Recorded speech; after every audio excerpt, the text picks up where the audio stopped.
लोगों में गुस्सा इसलिए है क्योंकि जो बाला साहेब ठाकरे जीवन भर भगवा पहनते रहे, उनकी पार्टी की सरकार, और वहां भगवे पर हमला होता है और चुप रहती है वो सरकार।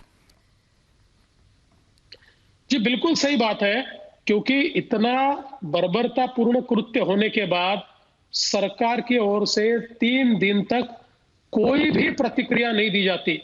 अगर कल बड़े पैमाने पर सोशल मीडिया और इलेक्ट्रॉनिक मीडिया और मेनस्ट्रीम मीडिया इसके ऊपर अभिव्यक्त नहीं होता और इतने बड़े पैमाने पर प्रश्न चिन्ह खड़े नहीं करता, तो मुझे नहीं लगता कि सरकार की ओर से कोई बात सामने आती। अब जाकर आज हमारे मुख्यमंत्री जी ने ये कहा है कि हम कार्रवाई कर रहे हैं और हमने कुछ लोगों को पकड़ा है, लेकिन ऐसा कहकर नहीं होगा। जिस प्रकार की घटना घटी है उसमें सरकार कितनी सीरियस है। हम भारत में, हम महाराष्ट्र में, हम कहां रह रहे हैं, कहां पर ये सारी घटनाएं हो रही है, इसको तो ध्यान देना पड़ेगा। ऐसी घटनाएं इस देश के अंदर और महाराष्ट्र के अंदर इससे पहले नहीं होती थी। देवेंद्र जी, उद्धव ठाकरे अभी भी कह रहे हैं कि जो विपक्ष है वो इस पूरी घटना को सांप्रदायिक बनाने की कोशिश में लगा हुआ है।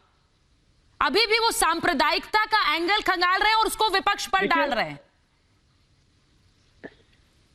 देखिए, आजकल उद्धव जी को सारी सलाह ये कांग्रेस और एनसीपी से मिलती है, और कांग्रेस और एनसीपी की सलाह से चलने वाले हमारे मुख्यमंत्री जी अगर ऐसी बात कहते हैं तो कोई आश्चर्य करने की बात नहीं है। लेकिन मैं ये कहना चाहता हूं कि पूरे देश का जो संत समाज है, वो संत समाज जब सवाल पूछता है तो क्या वो सारा का सारा संत समाज सांप्रदायिक है? क्या संत समाज की ओर से प्रश्न पूछना ये सांप्रदायिकता है? क्या संत समाज ने ये सवाल पूछना छोड़ देना चाहिए कि हमारे 2 संतों को क्यों बर्बरतापूर्ण मारा गया, क्यों हमारे संतों को पुलिस के सामने मारा गया?